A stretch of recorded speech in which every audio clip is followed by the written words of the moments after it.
Hello Scorpio and welcome to my channel Attila Tarot. First of all, I would like to thank for all of you who have seen my previous videos, that you like them, share them and watch them. And especially if you subscribe, I'm truly grateful for all of those great energies. And what makes me even happier, that you are back for more. If you're new to my channel, I'd like to give you a big welcome. I'm very glad that you found me, and I hope that this reading is going to be helpful for all of you. Today we're going to take a look at what kind of energies you can expect in the month of October in the areas of love and relationship. But as usual, this is a general reading, so please take whatever resonates and leave the rest behind. So let's get started. In the center of your reading, you do have the Nine of Cups, which is such a lovely energy. It's so nice to start the reading with this. This is the card of joy, happiness, major wish fulfillment. Whatever you're kind of wishing for is coming through. If you've been kind of going through some hardship, you've been going through some struggles, this is the card that's indicating that things are getting better, things are going to be celebrated. If you are in a relationship, this is an indication that the relationship is in good health. You have great conversation, you are happy with each other, and it is also a card of indicating good sexual relationships. So there's lots of fun, lots of joy in this relationship if you are in one. If you're single, this is a lovely card in that case as well, because it is a card that's telling us that you are in a good position mentally, and you are able to attract whatever you wish for. If you want a relationship, you can get it. If you just want to have some fun, you're also able to get it. Again, this is kind of like a very fun-loving, lusty energy. So I'm sure that, if you are single, you're enjoying your time.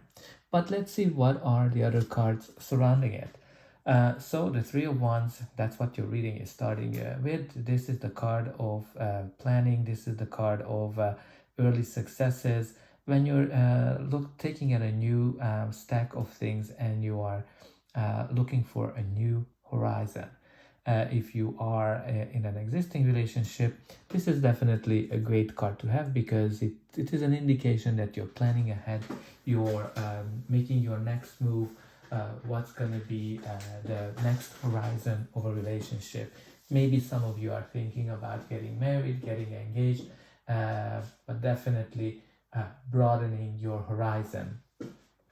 For some of you, this might indicate some kind of a travel. Maybe in October you're going to go somewhere, and that's going to influence your love life. Maybe you're going with your loved one if you're in a relationship.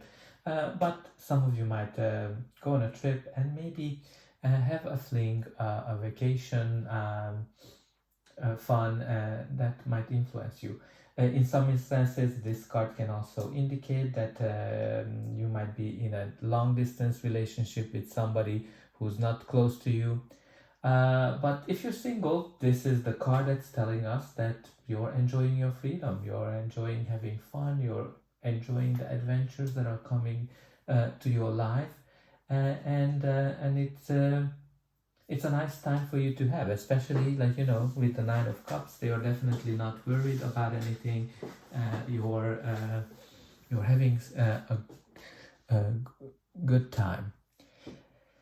And the next we have here is the Seven of Pentacles. The Seven of Pentacles is the card of patience, the card of waiting, and it is also the card of manifestation. So some of you might be re-evaluating your love life, and some of you might be reaping the rewards of whatever you've been manifesting, right? Like, it's kind of interesting that when you're looking at it, the Seven of Pentacles is all about waiting to see if your wishes are coming true.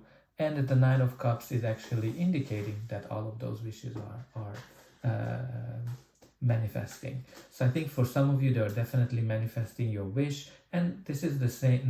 This is different for all of you. So just think about whatever you're trying to manifest in your love life. Some of you are kind of taking account that, okay, what is that you really want.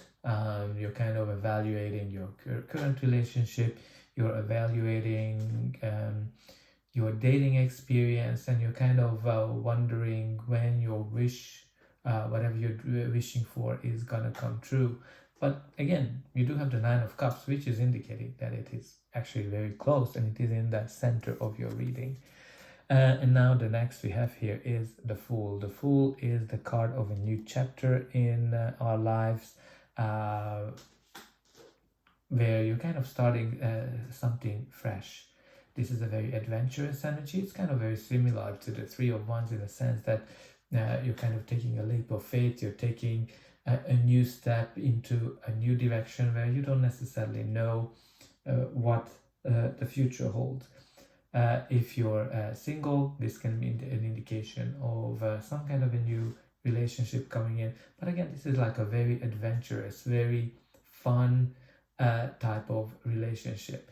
Even in an existing relationship, it can be a sign that the relationship is getting to a new chapter of it, where you kind of adventure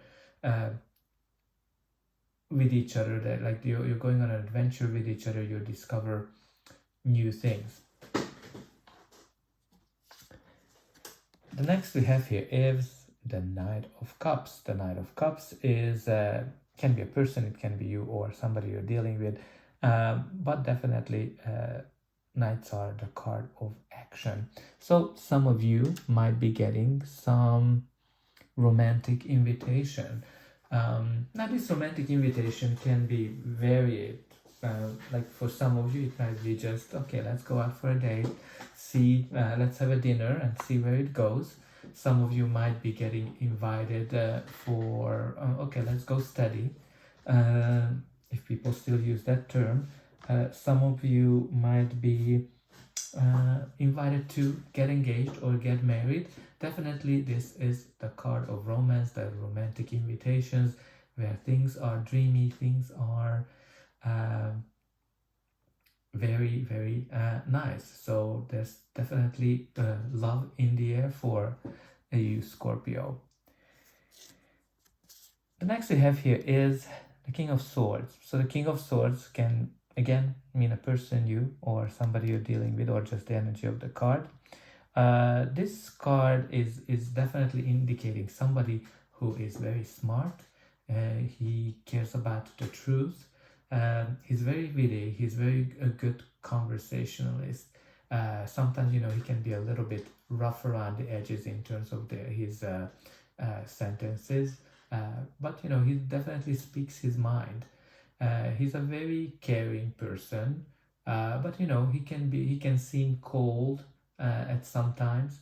But he's a great father figure as well. So some of you maybe that's something that's in the picture, because, you know, all of this new chapter, when you kind of think about Nine of Cups, if you're wishing for to become a father, or if you're wishing to have a children, that can be a brand new chapter as well. And even the Seven of Pentacles can be a sign of you know, waiting for the fruits of your labor or the fruits of your love. So some of you might be just, you know, welcoming a new child in your life. Well, but definitely, like, you know, the King of Swords is somebody who you are connecting with on a mental level. So when you're kind of able to read each other's mind, you find your conversations very exciting, like, you know, mentally very stimulating person. Okay, but let's see what's going to be the final outcome of this reading. But before that, please don't forget to like, share and subscribe. That's an indication that the reading helped you and resonated with you, and you can also help me to grow the channel to make sure that more people see this amazing spread. And for you, it is only costing a push of a button, so I hope that you already pushed those like and subscribe buttons. You have no idea how much you are able to help me with that. And if you're willing to share in this in the comments, I'm always happy to read what's going on in your lives. So the next we have here is the Page of Wands. The Page of Wands can indicate a younger person. It can indicate a child, or just some of you might be in a relationship with a younger person. But generally, pages are all about messages. So you might be getting some kind of a message And the wands are all about passion, fiery energy. So this might be an invitation for something fun, something adventurous. The Page of Wands definitely likes the adventures. There's lots of adventurous energy here for some of you. If you are in an existing relationship, this might be kind of a sign that you might need to kind of pay attention to reignite the passion in the relationship. Or if you have deeper troubles, this is the card that's kind of telling you that, okay, you need to make a decision whether you want to break or make this relationship. And the next we have here is the King of Pentacles, another court card. So I'm not going to explain what the court card means. So let's talk about the King of Pentacles. The King of Pentacles is also a very masculine father figure type of energy. He is very resourceful. He's a little bit conservative. He's loving, caring. He has all the resources to take care of his loved ones. And when you kind of think about him, he's somebody who is very loyal, very faithful. If you're single, definitely can be a sign that somebody with this type of energy is coming into your life, or it can be also a sign that a long-term relationship is coming into your life. If you're in an existing relationship, you might be with this energy, or you might be in a long-term relationship in a stable, very faithful relationship with somebody. Now, what's kind of interesting for me, because you have all these court cards, there might be a lot of people here for some of you. Some of you might have actually both the King of Swords energy and somebody with the King of Pentacles energy, and maybe you have multiple people trying to get your attention this time. And the next we have here is the Knight of Swords, another court card. Lots of action, lots of happenings. So let's talk about the Knight of Swords. The Knight of Swords is somebody who's very action-oriented. He is focusing on getting things done, one task after the other. And he, generally the challenge of him that he doesn't like to plan. So maybe some of you, need to focus on a little bit more planning. And again, sometimes he can be a little bit stubborn of going against all of the storm, all of the against all of the streams. Now this is the card that's indicating a huge change, like something that you've been wishing for. Right? It's like this is different for everybody. If you're single and you've been wishing for to have a relationship, definitely this card can bring that swift change that you've been craving for. If you are in an existing relationship, it can be a great indication that the relationship is evolving to the next level in terms of getting engaged, getting married. I think it's definitely connected to whatever you're wishing for. And if the relationship is not going well, it might be a sign that the other party might be thinking about leaving the relationship. And with some of you with the Page of Wands energy, it might be a potential outcome. But I think here what I see is when you're kind of looking at the potential outcome, you need to look at what is your wish, what is that makes you happy, because I think that's what's going to come into your life, because this whole reading is centered around your wish fulfillment. And when we look at the bottom of the deck, you do have the Page of Cups. The Page of Cups, again, can be a child, can be a younger person, or it can be some romantic messages, right? They bring messages and they are kind of bring romance into your life. Some of you might be afraid of this romance, but I think overall you have a lovely reading. Focus on your wishes, focus on your dreams, just focus on being happy, positive, and whatever you're wishing for will definitely come to you. So that's all I have for you. It's a lovely reading. I hope that this reading helped you, and I'll be able to welcome you again.